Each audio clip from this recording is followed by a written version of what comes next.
Hello dear students, शुरू करें class 10th की हिंदी मीडियम की फिजिक्स। हम लोग शुरुआत करेंगे आज प्रकाश के परावर्तन से।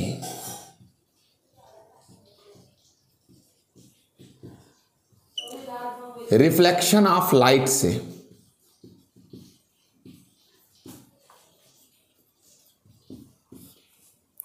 सबसे पहले यही जानते हैं क्या है प्रकाश का परावर्तन। प्रकाश का परावर्तन क्या है? प्रकाश का परावर्तन क्या है यही जानते हैं। तो प्रकाश के परावर्तन में क्या कहते हैं? जब प्रकाश किसी एक समांग माध्यम से, जब प्रकाश किसी एक समांग माध्यम से चलकर किसी दूसरे माध्यम की सीमा पृष्ठ से टकराता है,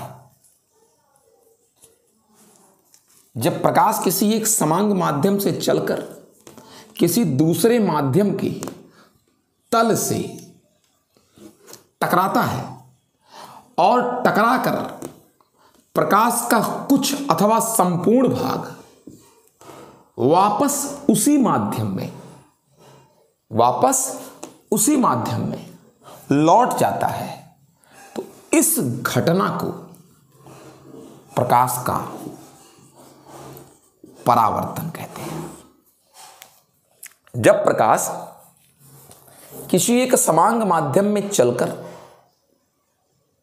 किसी दूसरे माध्यम की तल से टकराता है तथा पुनः प्रकाश का कुछ अथवा आंशिक भाग उसी माध्यम में वापस लौट जाता है, इस घटना को प्रकाश का परावर्तन कहते हैं। प्रकाश के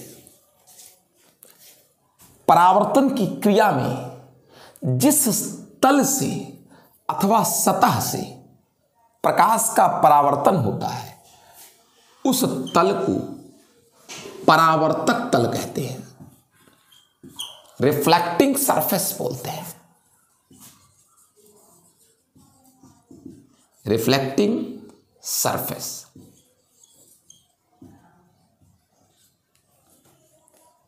वह प्रकाश की किरण जो परावर्तक तल से टकराती है उसे आपतित किरण कहते हैं।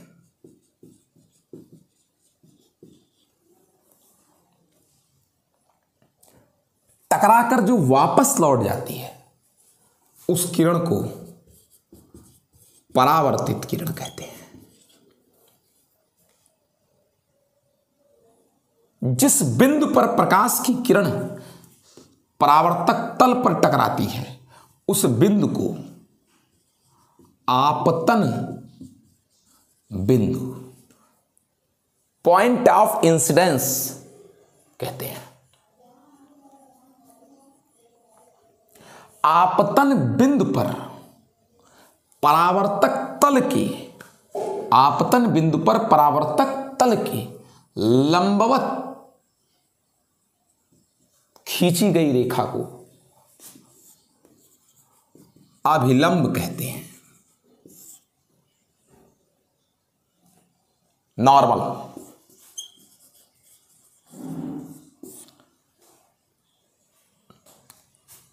आपतित किरण, इंसिडेंट रे,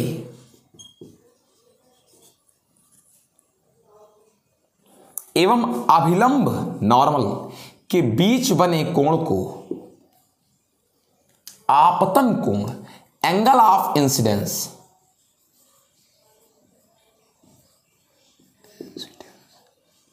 आपतन कोण कहते हैं। परावर्तित किरण एवं अभिलंब के बीच बने कोण को परावर्तन कोण, एंगल ऑफ रिफ्लेक्शन, परावर्तन कोण कहते हैं। और इस कोण को परावर्तित किरण एवं परावर्तक तल अथवा इस कोण को आपतित किरण एवं परावर्तक तल, इस कोण को क्या कहते हैं?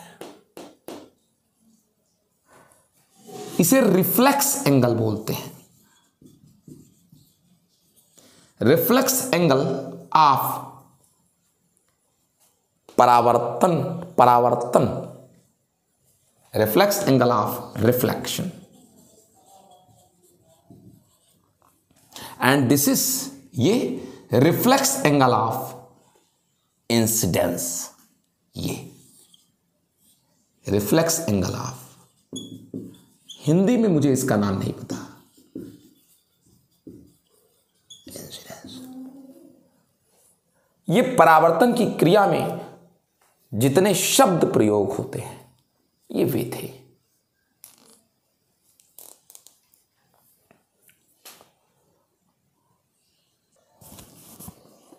अब प्रश्न ये है कि परावर्तन के लिए यह तल कैसा होना चाहिए जिस तल से प्रकाश का परावर्तन होना है। वह तल चिकना हो, पालिशदार हो एवं अपारदर्शी हो। जिस तल से प्रकाश को टकराकर लौटना है वह तल चिकना, ये तल पालिशदार एवं अपारदर्शी होना चाहिए।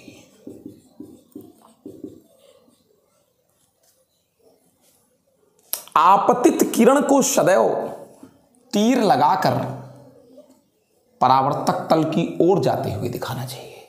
हमेशा तीर लगाकर, परावर्तित किरण को हमेशा तीर लगाकर परावर्तक तल से दूर जाते हुए दिखाना चाहिए। अभिलंब सदैव डॉटेड लाइन होना चाहिए और आपतन बिंदु पर होना चाहिए। और परावर्तक तल से कितना अंश पर आना चाहिए? 90 अंश। आपतन कोण को आपने देखा आई से दिखाते हैं, परावर्तन कोण को आर से दिखाते हैं। अब ये परावर्तक तल चिकना हो, पालिशदार हो, अपारदर्शी हो, ऐसा कौन सा पृष्ठ है? साधारणतया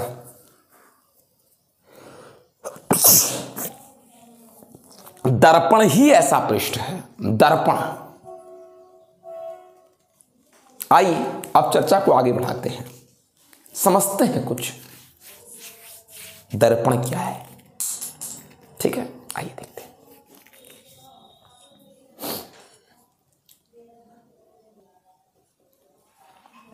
अब बात करते हैं दर्पण की। क्या है दर्पण? मिरर।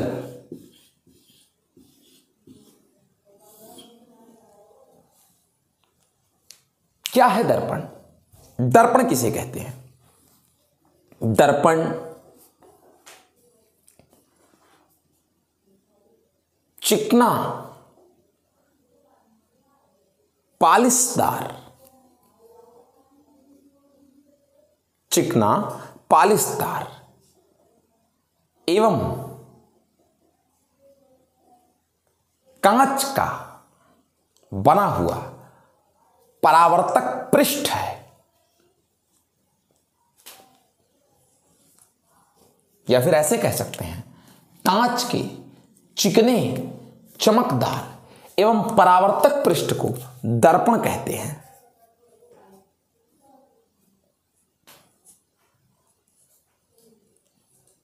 कांच के चिकने, चमकदार एवं परावर्तक पृष्ठ को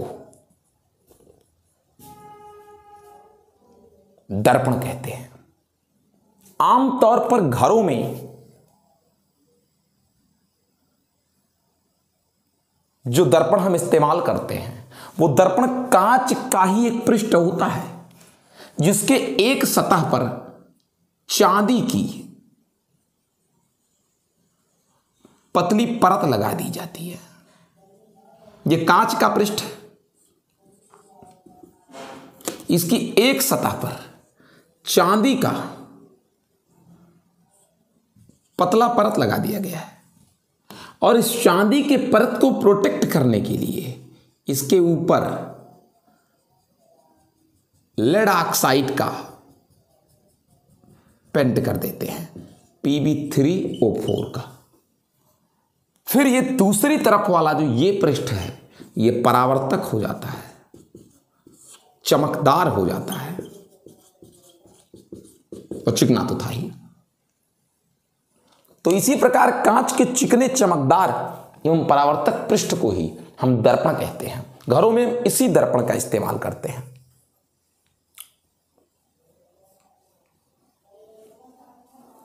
चांदी एक बेहतरीन परावर्तक है, श्रेष्ठ परावर्तक है चांदी प्रकाश का। यह दर्पण की बात रही।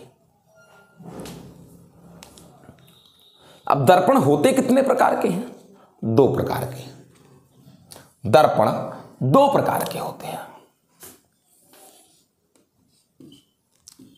समतल दर्पण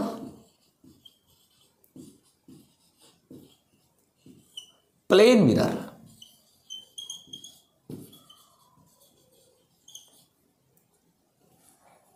एवं वक्र दर्पण कर्व मिरर।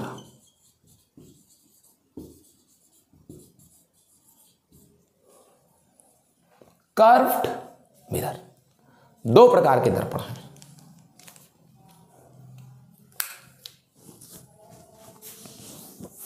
समतल दर्पण, प्लेन मिरर, वक्र दर्पण, कर्व्ड मिरर। अब देखते हैं कौन है समतल दर्पण, क्या है परिभाषा समतल दर्पण की, क्या है परिभाषा वक्र दर्पण की। आइए देखते हैं।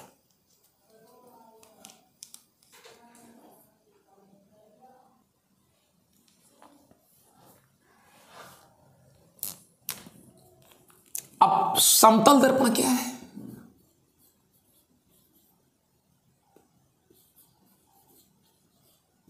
प्लेन मिरर क्या है?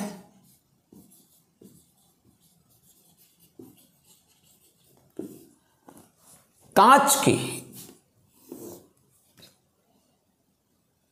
एक चिकने एवं समतल पृष्ठ पर, कांच का एक चिकना क्या ले लीजिए, कांच का एक पृष्ठ ले लीजिए सीधा समतल। कांच के एक समतल पृष्ठ के, कांच के एक समतल पृष्ठ के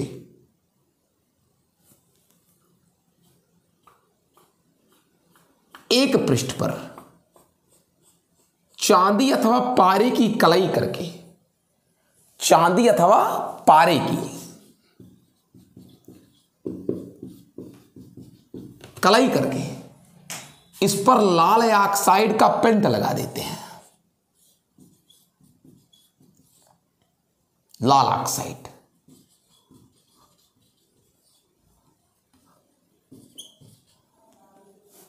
ये लेड ऑक्साइड हो सकता है, Pb3O4, या आयरन का ऑक्साइड हो जाता है Fe3O4, कोई भी आयरन का ऑक्साइड, Fe2O3। लाल ऑक्साइड का पेंट कर दे जिससे पारा सुरक्षित हो जाता है अथवा चांदी सुरक्षित। इस तरीके से दूसरा पृष्ठ चमकदार हो जाता है। यही समतल दर्पण है। कांच के एक समतल पृष्ठ के एक तरफ चांदी अथवा कांच के एक समतल पृष्ठ के एक तरफ चांदी अथवा पारे की क्या करके कलाई करके उस पर लाल ऑक्साइड का पेंट चढ़ा देते हैं। इस तरीके से दूसरा पृष्ठ चमकदार एवं परावर्तक हो जाता है। इसे ही समतल दर्पण कहते हैं।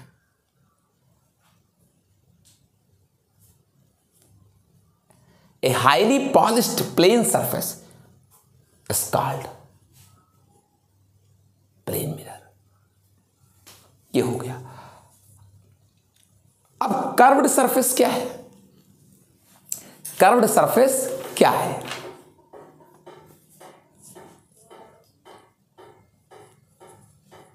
क्या है कर्व्ड सरफेस? वक्रीय कांच, समतल वक्रीय कांच ऐसा भी हो सकता है। समतल वक्रीय कांच के एक पृष्ठ पर यही चीज करनी है, चांदी अथवा पारे की कलई कर देनी है, ऊपर लाल ऑक्साइड का पेंट लगा करके दूसरे पृष्ठ को चमकदार एवं परावर्तक बना देते हैं। यह वक्रीय दर्पण है। कांच के वक्र पृष्ठ के एक ओर चांदी अथवा पारे की कलई करके लाल ऑक्साइड का पेंट कर देने से दूसरा पृष्ठ चमकदार एवं परावर्तक बना देने पर वक्र दर्पण प्राप्त होता है।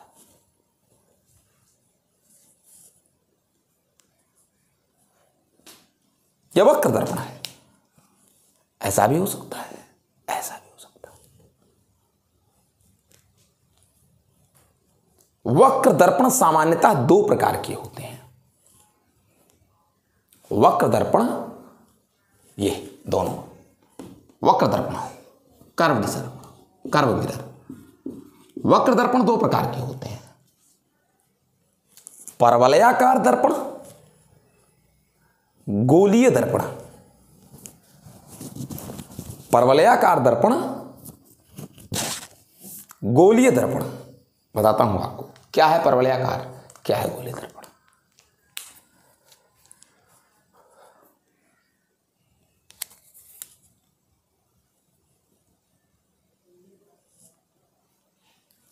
सबसे पहले गोलीय दर्पण क्या है, स्फेरिकल मिरर क्या है।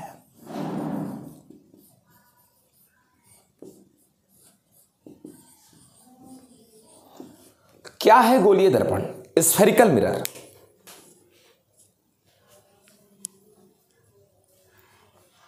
गोलीय दर्पण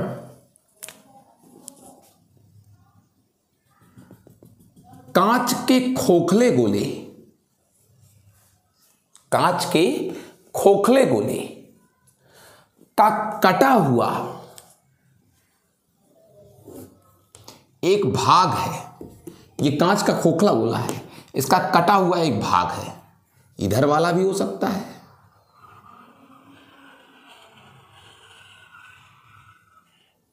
इधर वाला भी हो सकता है।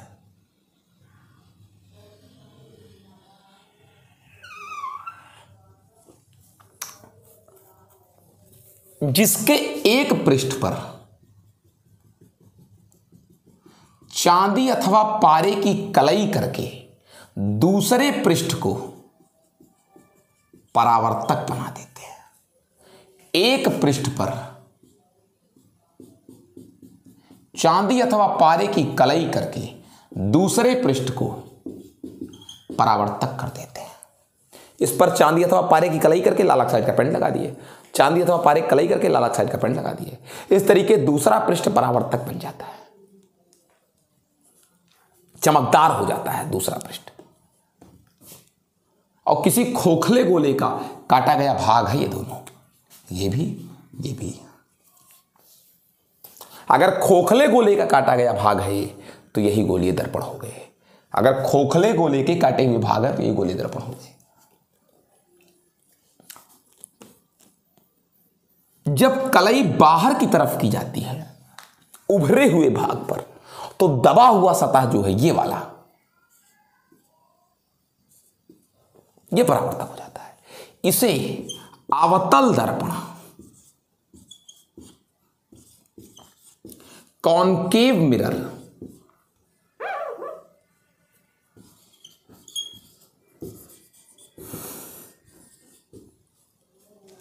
और जब कलई भीतरी सतह पर दबे हुए भाग पर करते हैं तो उभरा हुआ सतह परावर्तक हो जाता है। ऐसे दर्पण को उत्तल दर्पण, कॉन्वेक्स लेंस,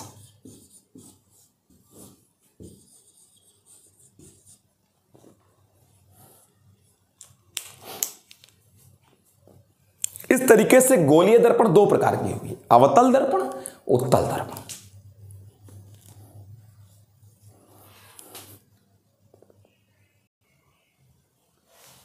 अगला है बेटा परवलयाकार दर्पण।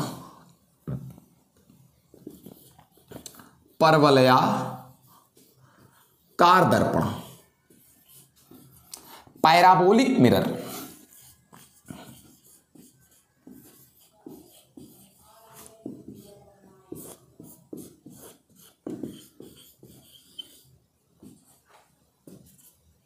क्या है ये? कांच के खोखले परवलयाकार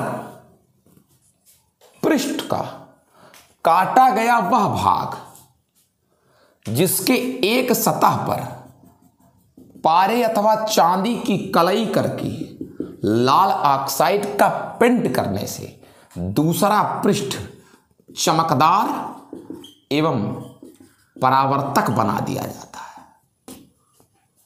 इसे ही परवलयाकार दर्पण कहते हैं। कांच के खोखले परवलयाकार, कांच के खोखले परवलयाकार भाग का वह काटा गया भाग जिसके एक पृष्ठ पर पारे अथवा कांच की कलई करके लाल ऑक्साइड का पेंट कर देते हैं, जिससे दूसरा पृष्ठ चमकदार एवं परावर्तक बन जाता है। यह परवलयाकार दर्पण है। इस आकृति को परवलय कहते हैं बेटा, बड़े क्लासों में पढ़ोगे। तो किसी परवलयाकार कांच का खोखला भाग हो, एक ऐसा भाग हो जो परवलयाकार हो, कांच का बना हुआ खोखला हो, उसको काट के उसकी एक सतह पर वही चीज कर दो, इस दर्पण पर करते हैं। ये परवलयाकार दर्पण।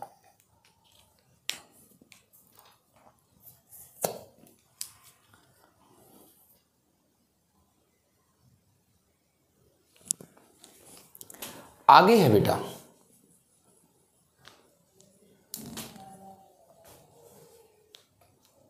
प्रकाश के परावर्तन का नियम। प्रकाश के परावर्तन का नियम या परावर्तन का नियम, laws of reflection, of reflection.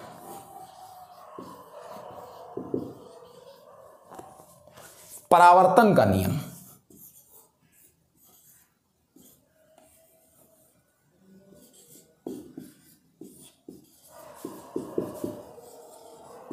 क्या है परावर्तन का नियम? असल में है क्या परावर्तन का नियम? प्रकाश जब किसी चमकदार एवं चिकने सतह से टकराकर परावर्तित होता है तो किन नियमों का पालन करता है? परावर्तन किन नियमों के अधीनस्थ होता है? तात्पर्य इसका, जैसे आप घर से स्कूल जाते हैं, किस रास्ते से जाएंगे? कुछ रास्ते का नियम होगा, कोई तरीका होगा, इस रास्ते से जाएंगे कि चाहे इधर से, लंबा पड़े छोटा पड़े, चाहे इधर से। बस से जाएंगे, पैदल जाएंगे, साइकिल से जाएंगे, कुछ टाइम है, इतने बजे जाएंगे। स्कूल पहुंचे तो कुछ नियम है, इस बेल में ये पढ़ेंगे, इस बेल में, चाहे जिस बेल में जो पढ़ लेंगे। वैसे ही प्रकाश किन नियमों का पालन करते हुए परावर्तित होता है, ये है प्रकाश के परावर्तन का नियम। यही आपको पढ़ना है। आइए देखते हैं।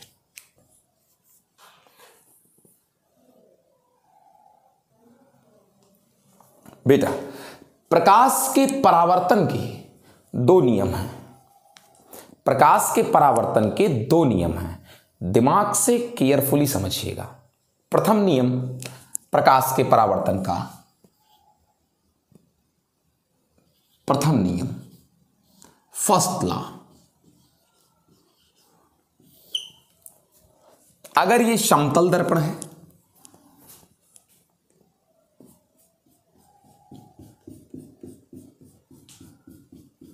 M1 M2, इस पर कोई किरण आई, आपतित किरण है ये,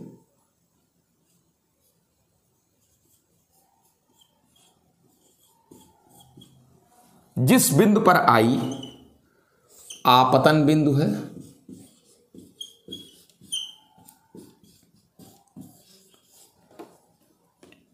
परावर्तित किरण है ये।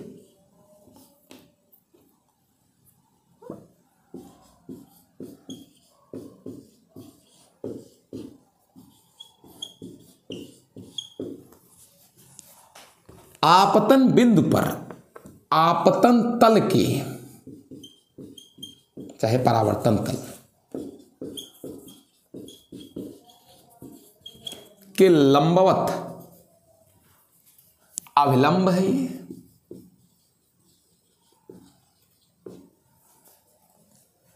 आपतित किरण और अभिलंब के बीच आपतन कोण बनता है, परावर्तित किरण और अभिलंब के बीच परावर्तन कोण बनता है। तो प्रथम नियम क्या है? आपतित किरण, परावर्तित किरण एवं आपतन बिंदु पर अभिलंब तीनों एक ही तल में होते हैं। देख लीजिए, ये आपतित किरण भी इसी तल में है, बोर्ड के, इसी बोर्ड पर ही तो है ये किरण। ये परावर्तित किरण भी इसी किस पर ही है, बोर्ड पर, और ये अभिलंब भी इसी किस पर है, बोर्ड पर। तीनों एक ही तल में है, इसी बोर्ड पर। अगर एक भी आगे हो जाता तो एक ही तल में ना होते। तो आपतित किरण, परावर्तित किरण एवं आपतन बिंदु पर अभिलंब तीनों कै तल में है, एक ही तल में। ये परावर्तन का प्रथम नियम है। आप ऐसे समझें, देखिए इसको, ये अगर आपतित है, ये परावर्तित है और ये अभिलंब है। आपतित, परावर्तित, अभिलंब, आपतित, परावर्तित, अभिलंब तीनों के तल में है, एक तल। देखो तीनों मेरे एक ही हाथ में है। अगर एक भी आगे हो जाता है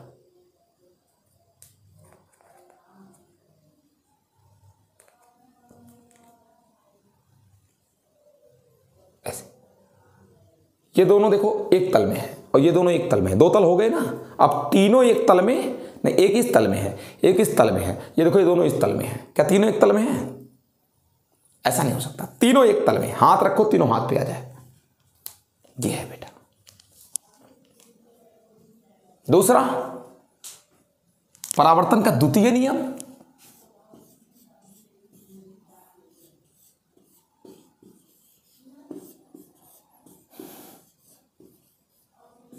क्या है द्वितीय नियम? आपतन कोण परावर्तन कोण के बराबर होता है, यानी angle i equal to angle are.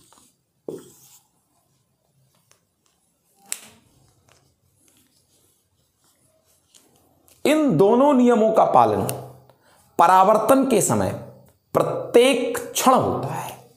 परावर्तन समतल दर्पण से हो, गोलीय दर्पण से हो, किसी पृष्ठ से हो, जल से हो, पैराबोलिक मिरर से हो, किसी भी मिरर से हो, परावर्तन के सभी नियमों का पालन होता है। परावर्तन कोई पूरे बोर्ड की जरूरत नहीं है। इस बोर्ड के एक बिंदु पर अगर एक किरण आई तो परावर्तन इसी बिंदु से हो जाएगा, पूरे बोर्ड से मतलब नहीं है। वहां पर भी परावर्तन के नियम का पालन होता है। बस बेटा, आज की क्लास में इतना ही। सिर्फ परावर्तन की क्लास थी ये। अब मिलते हैं अगले दिन अगले वीडियो में। Good bye.